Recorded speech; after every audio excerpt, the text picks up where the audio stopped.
Kauna-unahan sa Pilipinas. MPC Manila Broadcasting Company. DZRH, member, kapisana ng mga broadcasters sa Pilipinas. Ang Lifetime Achievement Award kay Tiaderi. At ngayon, 50 taon nang sumasahimpapawid. Buong pagmamalaking inihahandog ng Manila Broadcasting Company ang kasaysayan sa mga liham kay Tiaderi.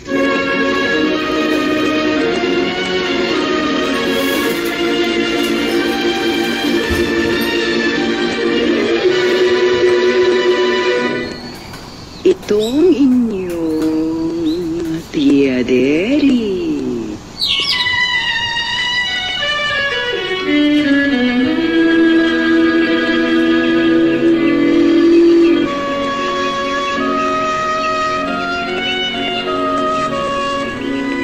Kumusta, mga ginigiliw kong tagapakinig?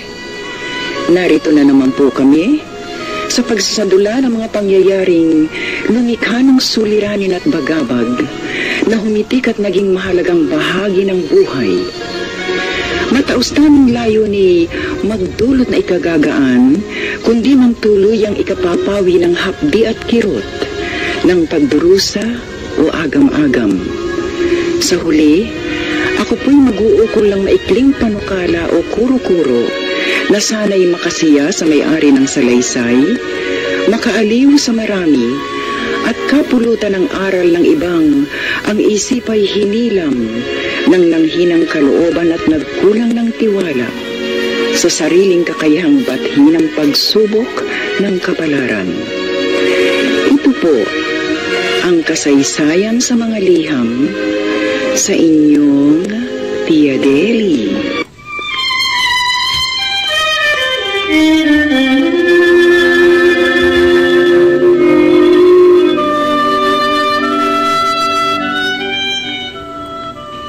Inihahalin tulad sa maghapon ng buhay, may bukang liwayway, may umaga, may katanghalian, may takip silim at may gabi.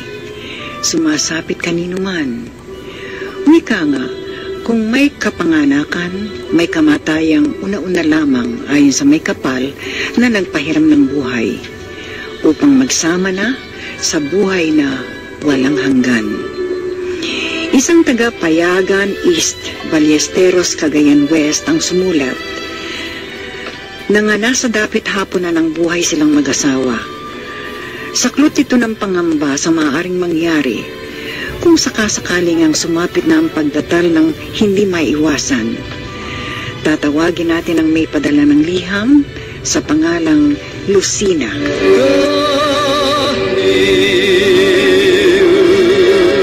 Sa isang bulaklak sumilang ang pag-ibig.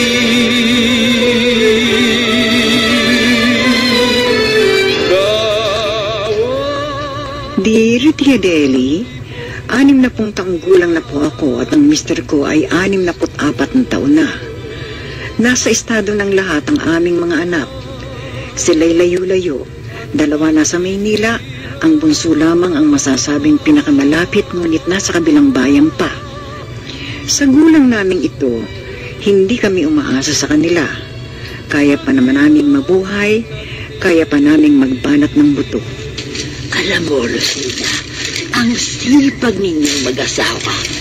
Siguro ang dami na ninyong naipon, ano? Ako, bakit ka naman nagsalita ng ganyan, Maria? Ay, tingnan mo. Pumaparito pa kayong mag-asawa sa bundok para magbungkal ng balinghoy. Samantalang dadalawa na kayo. Ang mga anak ninyo tiyak na maluluwag naman sa buhay. Maria, ayaw naming umasa sa aming mga anak. Ha? Ang ibig mo sabihin hindi sila nagpapadala sa inyo. Anong klaseng mga anak sila? tulad namin, mahihirap din ang aming mga anak. Ayaw naman namin maging pabigat sa kanila. Kahit tungkulin nila kayong tulungan. Hindi basta ganun, Marie. Kung sakali, hindi na namin kaya ni Mulong, yun siguro, hihingi na kami ng tulong sa aming mga anak.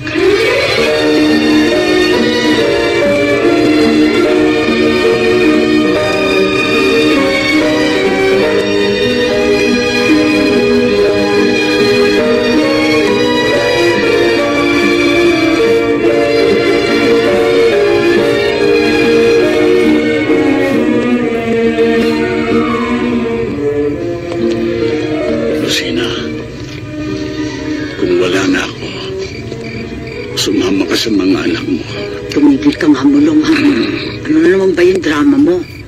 Sinabi ko naman sa iyo, sabay tayo mamamatay. Nararamdaman ko. Mauna ako sa iyo, Lucina. Ano yung nasa utak mo? Ay, alisin mo nga yan. Manong magdasal ka at nang mawala yung mga negatibong iniisip mo? Totoo naman yun. Hindi totoo. Mahal, sige, matulog ka na. Tatalikuran na kita nang makatulog ka na. Pumikit ka na. Lucina. Tiya, ipikit mo lamang ang mata mo. Matulog ka.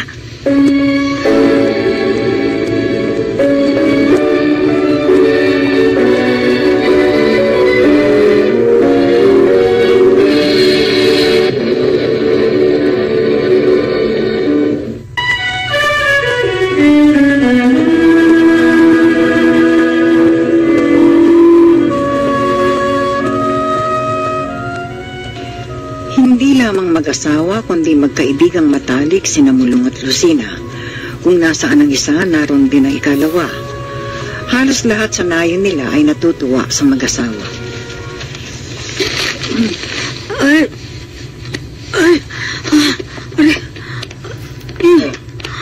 Bakit? Ano ba masakit sa'yo? Pikit na pikit ka. Bakit? Yung mga mata ko mahapdi. Hapdi eh. Kung naman kasing tao kayo, mahilig magbasa eh. Kaya sumasakit ang mga mata mo. Sandali lang ha. Kukuha ko ng bulaklak na sampagita. Papatakan ko ng katas ng bulaklak yung mga mata mo. Nakasurize yan. Mulong. Ayoko mabulag. Ayoko. Tumigil ka na. Dala ng katigasan ng ulo yan eh. Tsaka mainit ang panahon ngayon. Gusto ang sore eyes. Kahit ba matanda, dinadapuan pa ng sore eyes. Bakit walang pinipili ang sakit, Lucina? At hindi ito mapipigilan.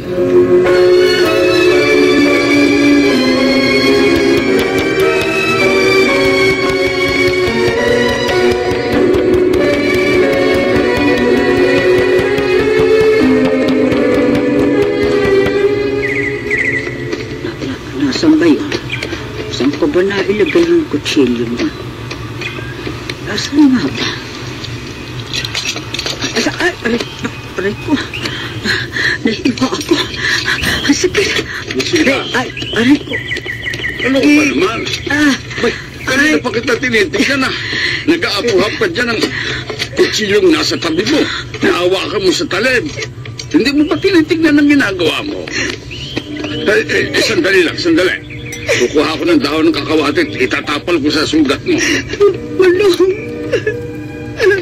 Bakit? Ano bang nangyayari sa iyong tao ka? Nahihirapan ako. Anong nahihirap? Parang ang labo-labo ng palingin ko. Ano? May pagkakataon. Aninag na lamang ang nakikita ko. Hindi.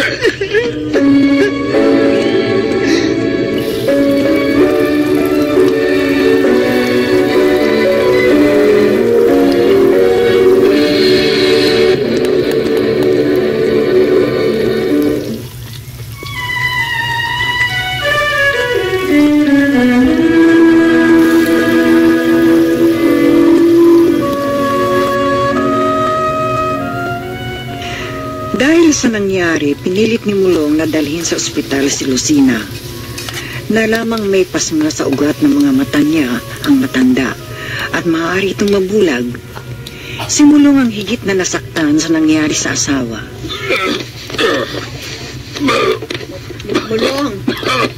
Mulong, bakit ha? Bakit ka dumuduwal? Ano ba nakain mo, ha?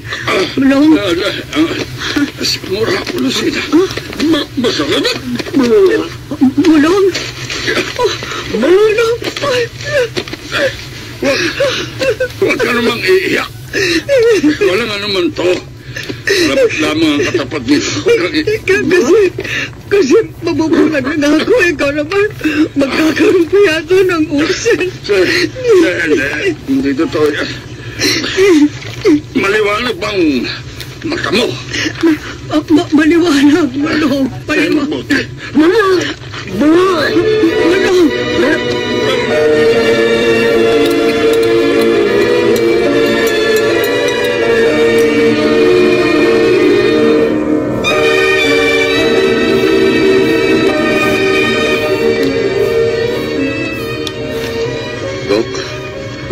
Ano bang findings ninyo?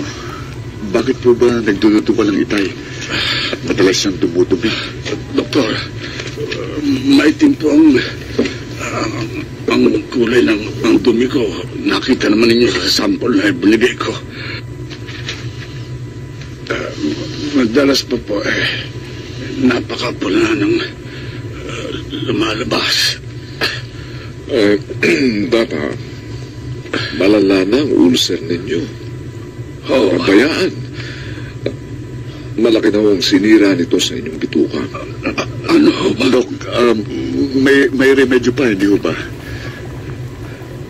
Hindi ko alam. Rahil tanging himala na lamang ng Diyos ang makapagpapagaling sa tatay mo. Pwede pang kunin sa operasyon, di ho ba? Baka sakali, walang makatitiyak. May edad na ang iyong ama.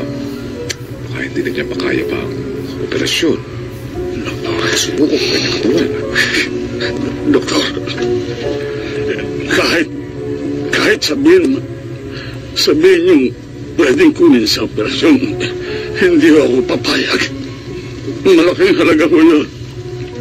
Sayang. Total naman, matanda na ako.